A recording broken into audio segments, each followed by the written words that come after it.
Voici encore un autre exercice sur les applications linéaires. Euh, on a, généralement, pour avoir une application linéaire, bon, il faut trois ensembles. Hein. Généralement, trois ensembles. Ben on a l'ensemble E, l'ensemble F et K. Bon, qu'est-ce que c'est que E? Ben, c'est un espace vectoriel doté de la loi plus pour l'ensemble E. Il y a sa propre loi plus. Voilà, F possède sa loi plus, mais pour l'ensemble F. Et alors K, c'est un champ qui est K plus fois. Bon, un champ, bon, avant d'être un champ, ça doit être. Il y a deux structures là, hein, K plus. Il y a K plus et K fois. Il y a deux structures. Hein, ça faut K0 fois. Il faut bien savoir qu'ici il y a deux structures. Il y a un ensemble avec deux structures. Donc ici, on a K plus qui est un groupe abélien, K0 fois qui est un groupe abélien, et il y a bien sûr la distributivité entre les deux structures. Ici, on a un anneau. On joue avec une loi de composition ici externe. On a un anneau, et puis un anneau, on a l'anneau unital, l'anneau commutatif, l'anneau. Voilà, et quand on a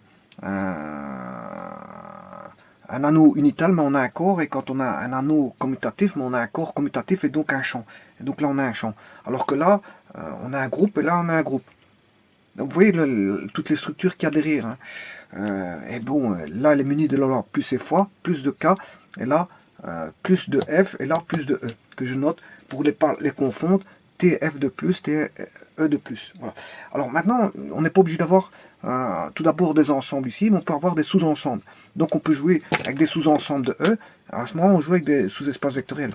Je peux avoir un sous-ensemble de F, je joue avec un sous-espace vectoriel. Enfin, on manipule, je peux manipuler un sous-espace vectoriel de E, donc E, on a un sous-espace vectoriel de E et un sous-espace vectoriel de F. On n'est pas obligé d'avoir l'ensemble complet de E ou de F. On peut avoir un sous-ensemble. Alors, bien sûr, on n'est pas obligé d'avoir E et F. On peut avoir qu'un seul ensemble si on manipule une application qui applique de E vers E. Je pense à de R carré à R carré, de R cube à R cube, de R4 à R4, de R5 à R5, voilà, etc. Donc, quand on manipule le même ensemble, c'est ce qu'on appelle un endomorphisme. Et dans l'endomorphisme, on manipule qu'un seul ensemble. Hein. Voilà, l'endomorphisme. Par contre, ici, il ne s'agit pas d'un endomorphisme, on le voit tout de suite, R cube, R carré, R cube. Donc, voilà, de deux vecteurs, enfin, de la composante de deux vecteurs, ça, ce sont les composantes. Voilà, la composante de deux la composante de deux vecteurs, quand elles vont on va appliquer la transformation, quand on aura la transformation de ces composantes de vecteurs, vont donner, si vous voulez, un nouveau vecteur à trois dimensions. Donc on met un vecteur, les composantes d'un vecteur à deux dimensions, qui est une composante dans R carré, je peux mettre des... Voilà, on est dans le plan, et ça va donner une composante dans l'espace, après transformation bien sûr. Et on demande si c'est une application linéaire. Donc ici, on a bien combien d'ensembles? On a bien un ensemble R carré, un ensemble R cube. On a bien E et F, ils sont différents. R carré différent de R cube. Et on voit bien ici, E vaut R carré et E, F vaut R cube. Hein, c'est deux ensembles différents. Donc il n'y a pas d'endomorphisme ici. Hein. On n'a pas d'endomorphisme. Et l'ensemble K, ben, assez souvent, c'est R. C'est les réels. Voilà, bon. Ceci étant dit, on va appliquer cette transformation. L'application, on l'a. L'application, comme je vous l'ai toujours dit, c'est qu'il existe un seul résultat dans la transformation. Hein. On doit avoir qu'un seul résultat, et un seul résultat possible. Donc, quel que soit x, on peut écrire que quel que soit x, la transformation de E vers F est une application, c'est-à-dire quel que soit x appartenant à E, il existe un et un seul résultat possible, tel que t de x appartienne à f. C'est une application. Donc si je mets une valeur là-dedans, ben, j'ai qu'un seul résultat, j'en ai pas 36. c'est comme dans les réels, hein, si vous faites 3 plus 2, ça fait 5, ça fait pas 7, ça fait pas 9, il n'y a qu'un seul résultat possible, et ici c'est bien une application. Et on a toujours un résultat, vous calculez, vous pouvez toujours calculer, vous aurez toujours un résultat, mais il est unique ce résultat. C'est comme dans les réels, si vous faites 3 plus, un nombre plus un autre nombre, vous avez toujours une valeur, vous allez toujours trouver une valeur à la somme. Hein. Voilà. Et cette valeur-là sera unique, on n'en aura pas deux. Et donc ici c'est pareil, on va faire une application, c'est-à-dire qu'on va faire correspondre deux valeurs, x et y, et que normalement quand on va faire les opérations sur ce x et y, ben, ça va donner une valeur unique et on aura toujours un résultat. Voilà. Simplement ici on va avoir des composants d'un vecteur de r carré pour retomber dans r cube. Voilà. Donc c'est bien une application, mais on se pose la question, cette application est-elle linéaire? A-t-elle la particularité de la linéarité? Hein, la linéarité ou l'application linéaire doit résulter de deux critères. Donc quand on prend un vecteur, quel que soit U appartenant à E, quel que soit V appartenant à F, on doit avoir quoi? Ben, si j'applique la transformation de U plus V, attention que, voilà, de U plus V, eh bien je dois avoir quoi? Ben, j'ai T de U plus T de V.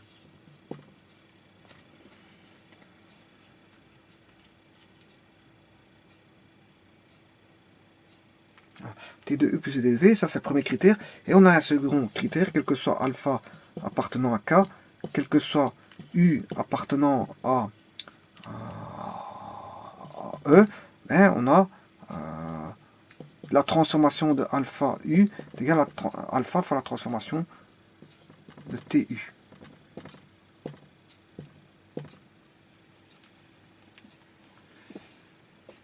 Mais appliquons ces deux critères.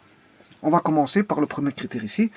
Donc, si c'est vrai, si on a vraiment les deux critères-là, attention qu'il faut absolument que les deux critères-là soient vérifiés. Les deux en même temps. Donc, c'est une histoire de simultanéité.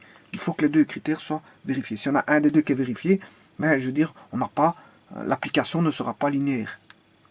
Mais si les deux critères sont vérifiés, l'application sera linéaire. Bon, voilà, on pourra appliquer la linéarité, si vous voulez,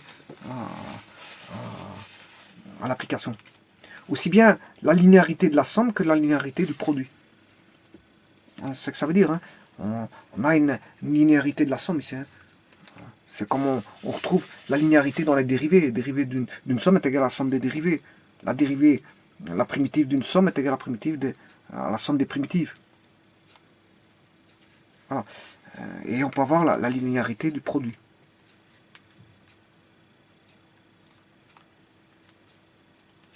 Voilà, donc linéarité de somme et linéarité de produit. Ben, vérifions si on a ce cas de figure-là. Je vous rappelle que, encore une fois, que quand on a plus, ici la dimension elle monte, et plus on a des équations qui sont un peu grandes. Hein.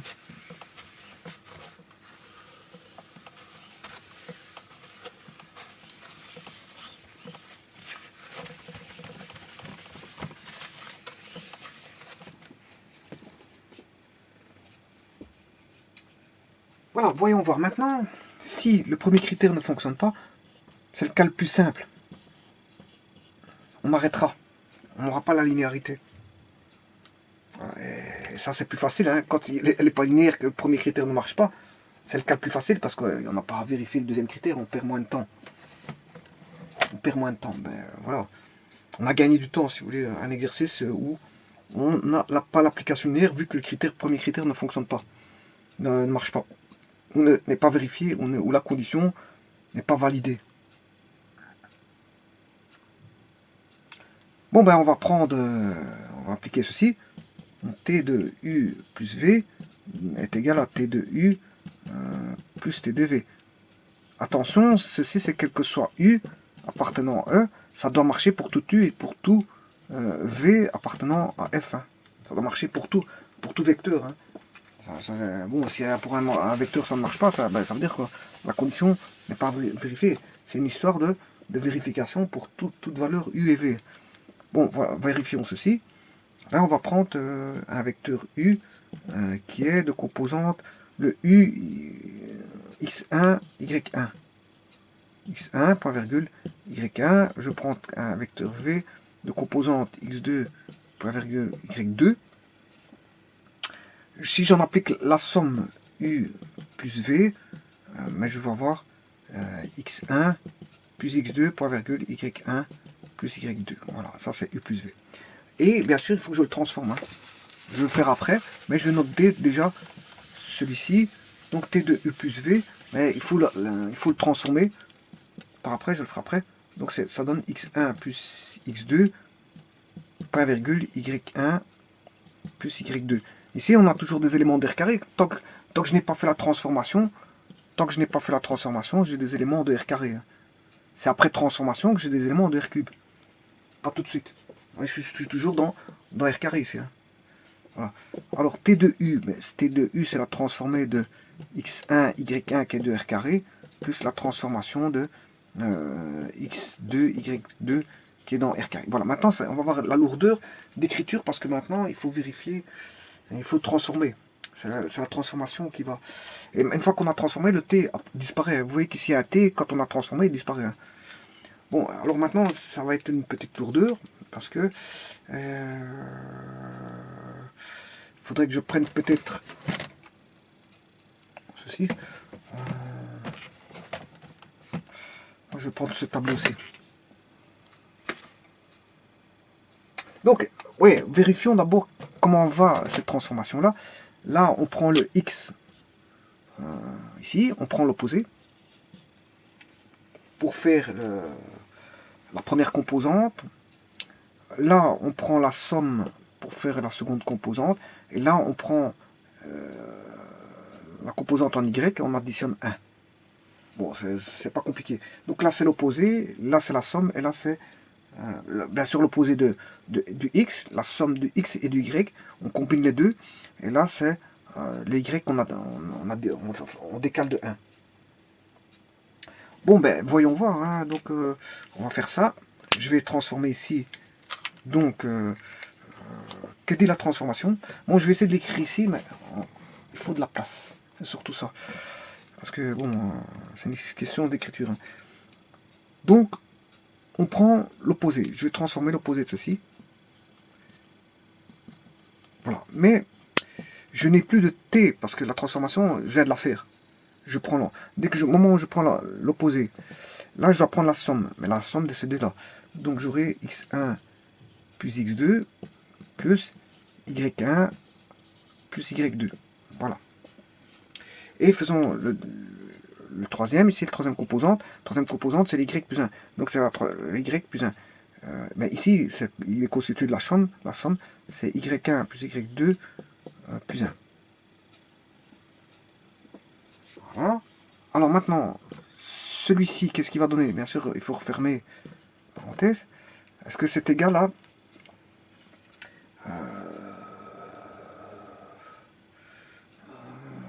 est-ce que c'est égal à T de x1, y1? Bon, on va faire la transformation. Là, le x1, il devient l'opposé.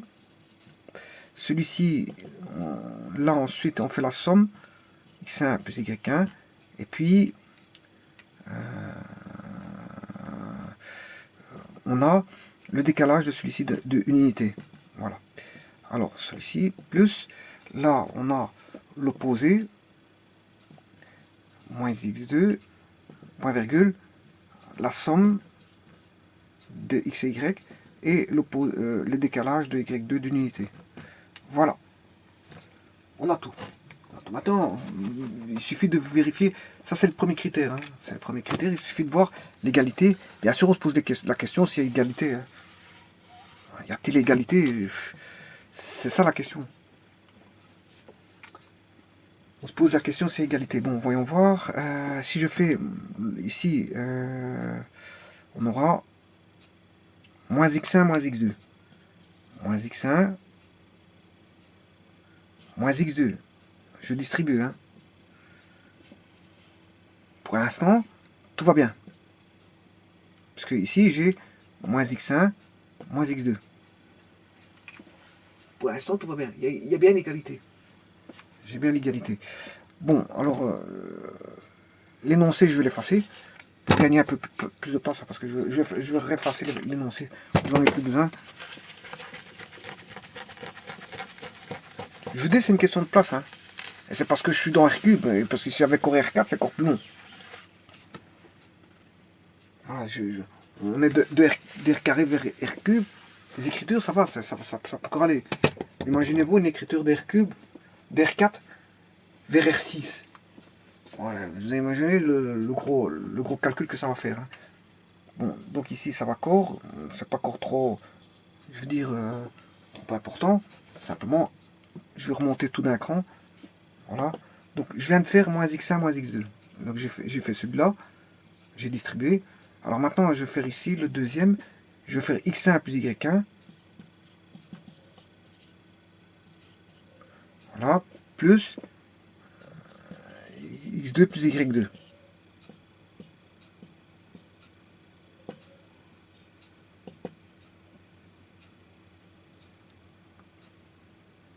Et là, ça va donner y1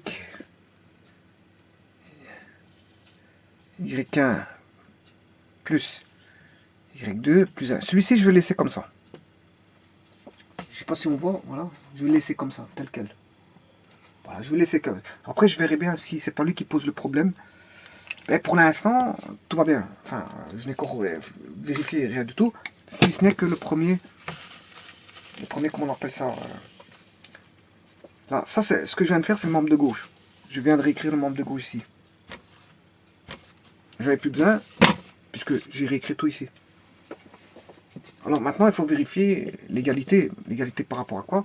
Par rapport à ceci. Alors j'ai bien moins x1, moins x2. Pour l'instant, ça démarre bien. Pour l'instant, ça va. Alors ici maintenant, on a bien x1 plus x2. x1 plus x2.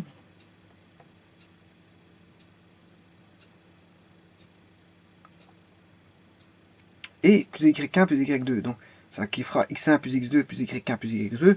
J'ai bien x1 plus y1 plus x2 plus y2. Tout va bien. Maintenant, voyons voir le troisième.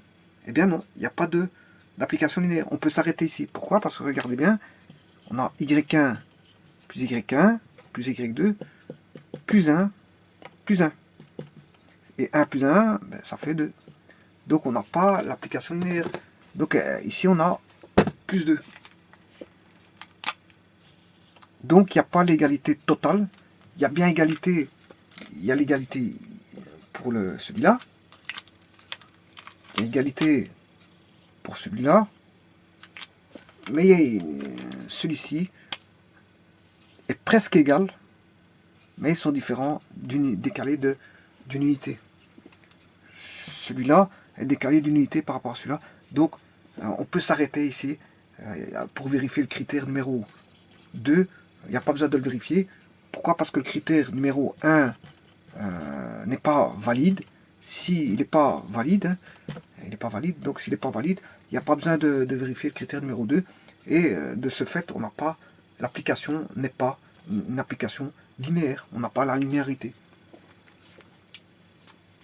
On n'a déjà pas la linéarité de la somme, donc on n'a pas une application linéaire. Voilà.